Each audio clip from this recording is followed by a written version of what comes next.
Welcome to episode 3 of 55 Plus, the perfect years, where we explore the diverse and dynamic experiences of life after 55. I'm your host, Roy Martinez, and in today's episode, we delve into a crucial yet often overlooked aspect of this stage of life, the experiences of Americans with disabilities, or what I prefer to call limited physical abilities.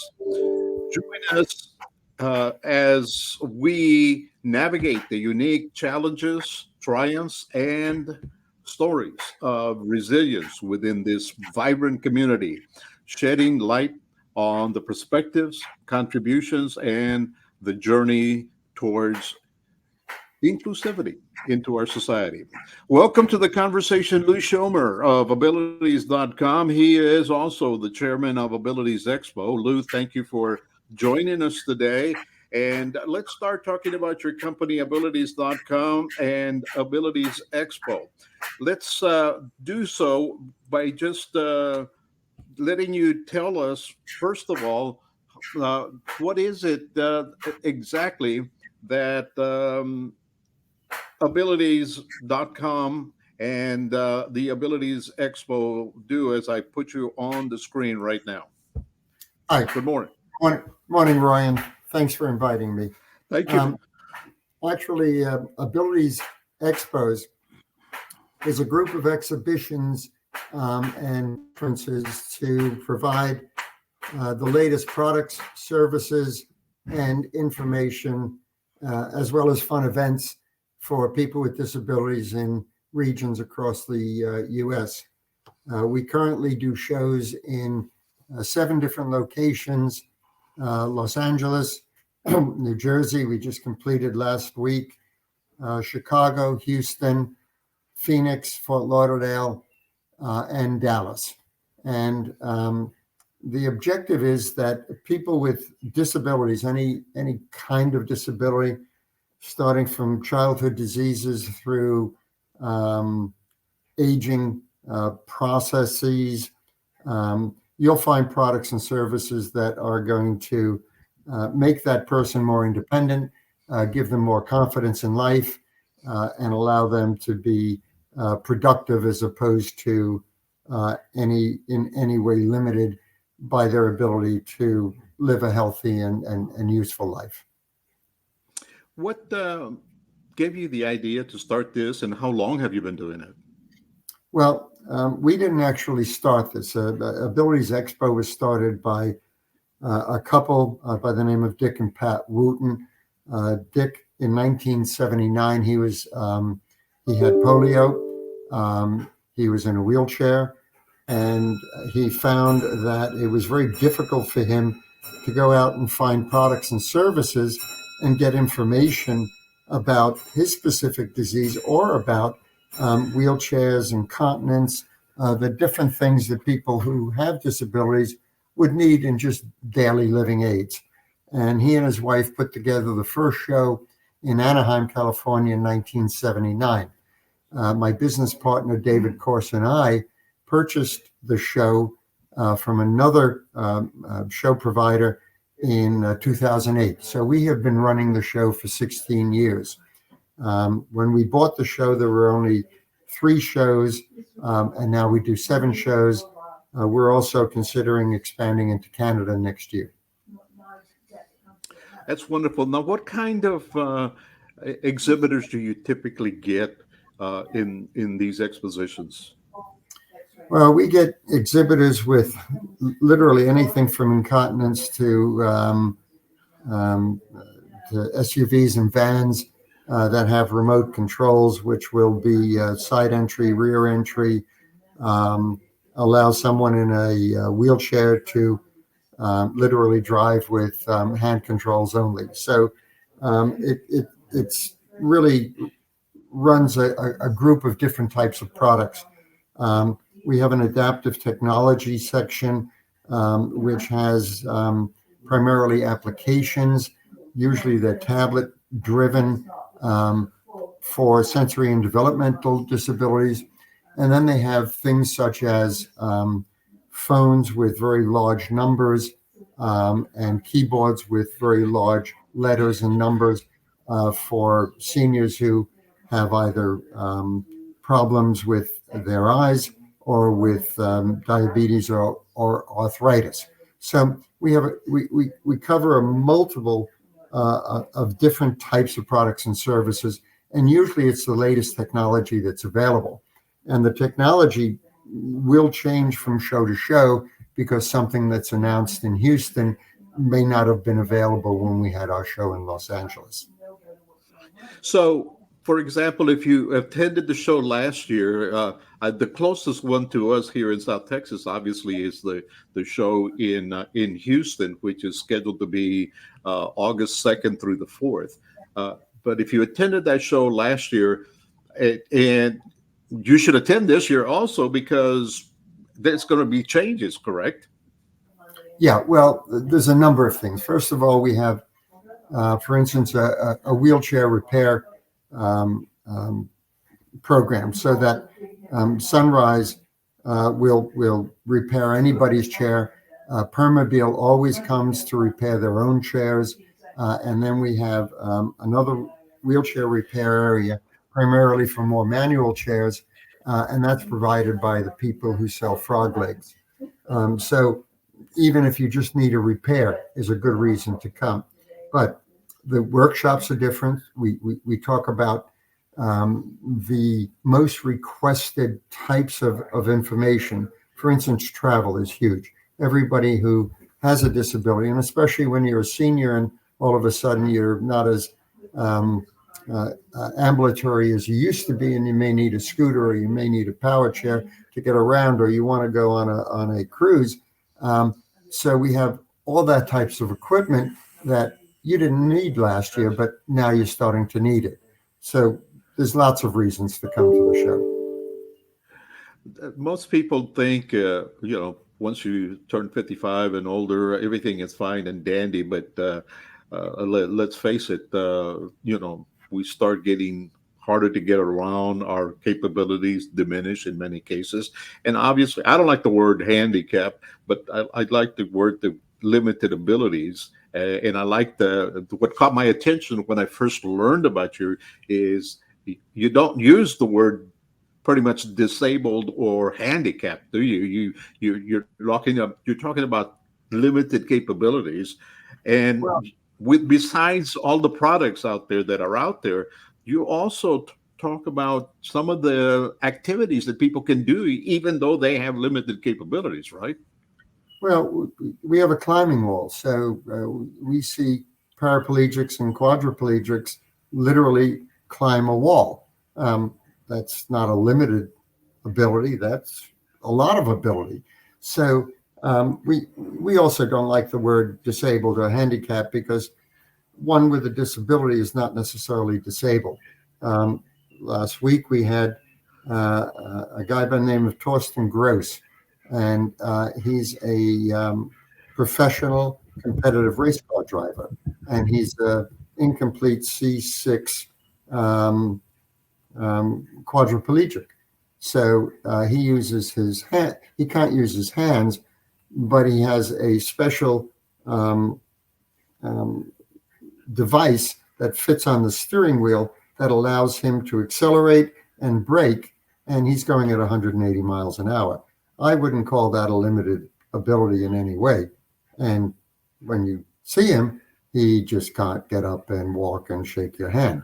So um, people whose attitudes and emotions allow them to not be victims and to live with whatever they have and find a way to be productive doing that is what abilities is all about. Well, in my particular case, because I fall into the category of um, that I had polio when I was 11 months old. So I've learned to live with the those abilities. And but what I think about when I see people that might have gone to high school with me that might have had something happen in their life a little bit later, it's probably a little bit harder for them to cope but they're the ones that really need to know a lot about these things like your show is providing. Yeah, that's a really interesting perspective, Roy, because um, we see a lot of spinal cord injuries. Spinal cord injuries are usually the result of some sort of an accident, whether it's swimming, diving, auto crash, whatever it is. And usually, what we see is that in the first year, people are in denial. Um, Doctor says you're a paraplegic, you're never going to walk again, you've got a spinal cord injury. In the first year, everybody says, no, no, that's not me, I'm going to walk again. And you've got technology and put me back together. Um, the second year is more of an awareness that, gee, maybe I am going to be paralyzed for my life, and now what do I do? So we find people who come into the Abilities Expo the first time and they say, "Oh, all of these people have disabilities. That this isn't a place for me."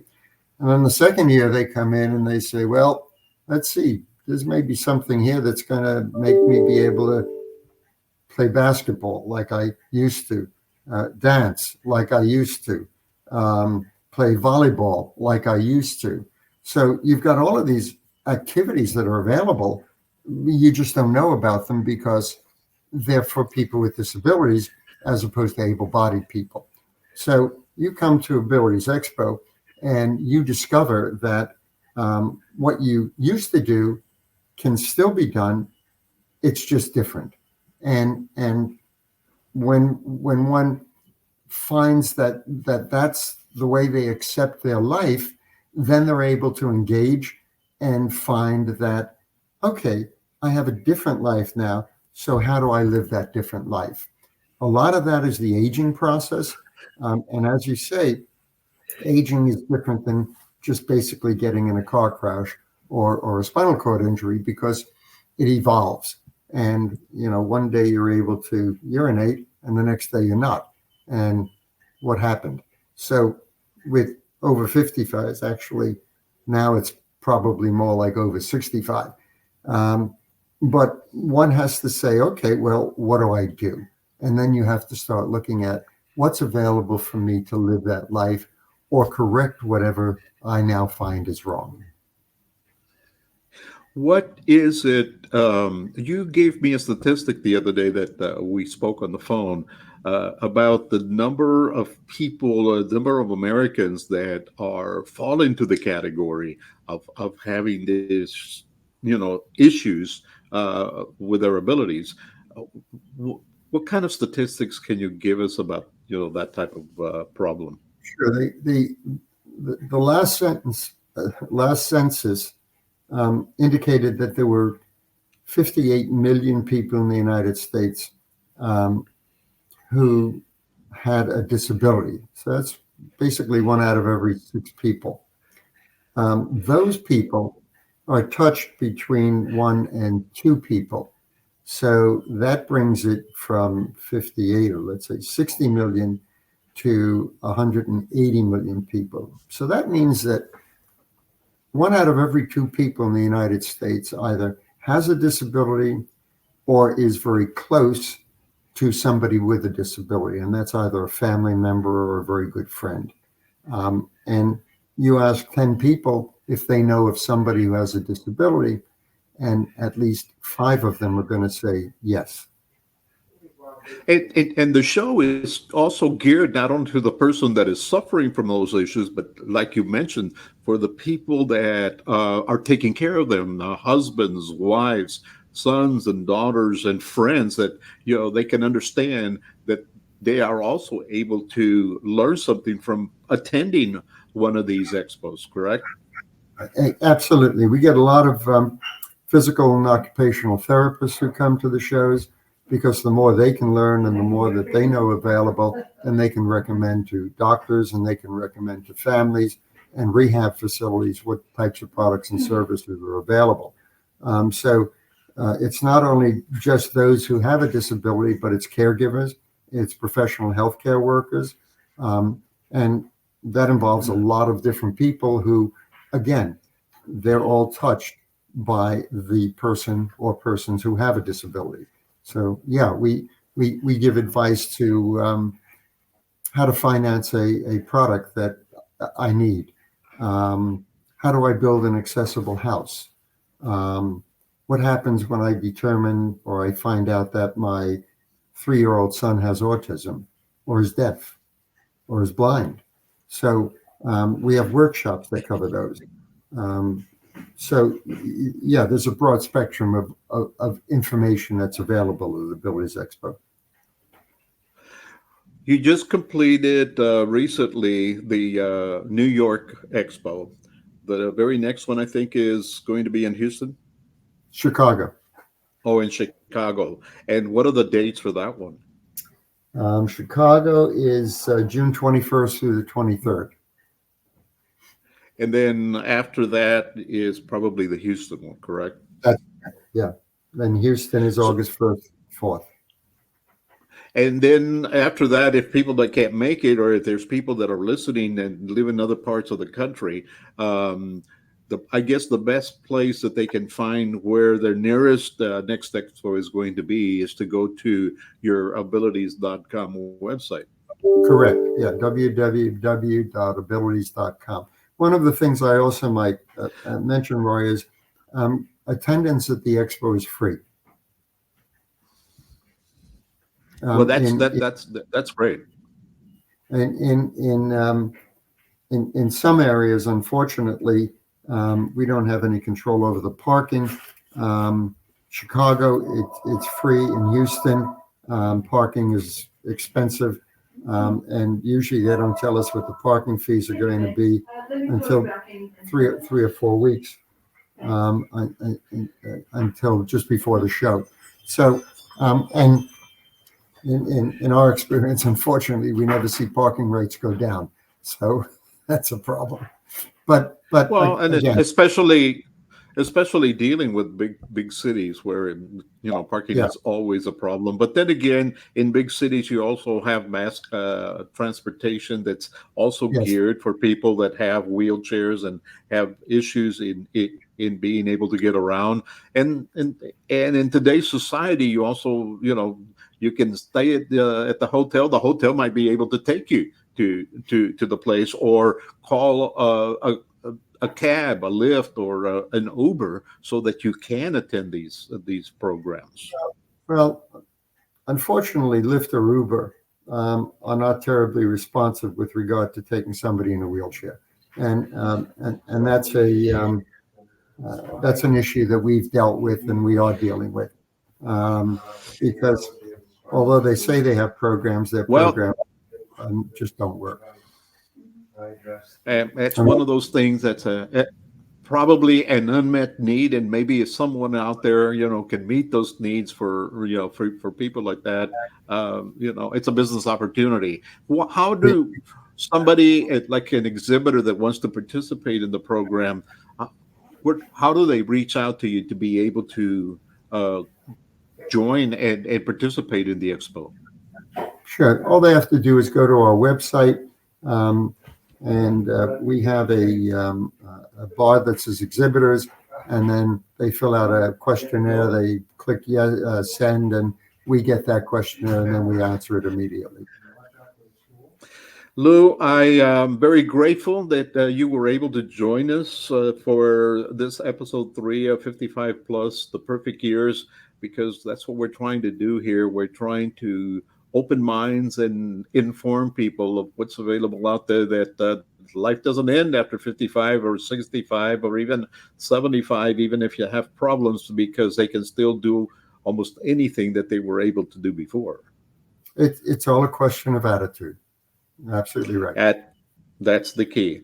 Again, thank you. Hope to see you in Houston in a couple of months, and maybe we'll talk before then, just to remind people that the expo is coming at least to an area near us here in Texas. Again, thank Great. you very much, Lou, and I really do appreciate you joining us this day for this particular podcast. Thanks Again, so much. our guest has been Lou Schumer.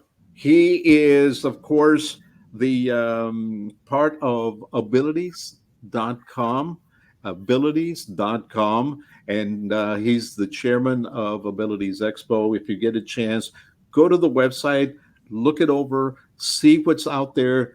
You're going to find something that either you might be able to use or someone you care about. You might be able to make their life easier. If nothing else, just inform them about what is out there, which is the most important thing, and which is why we, do this podcast, because we want to make things available to people out there that need to know some of these things. That's about going to do it for our show today. We hope you join us again next week on 55 plus, the perfect years. And remember, getting old is a little bit hard, but you know what? It's better than the alternative, and it's a privilege that many people do not get to enjoy. I'm Roy Martinez, and we'll see you on our next 55 plus, the perfect years.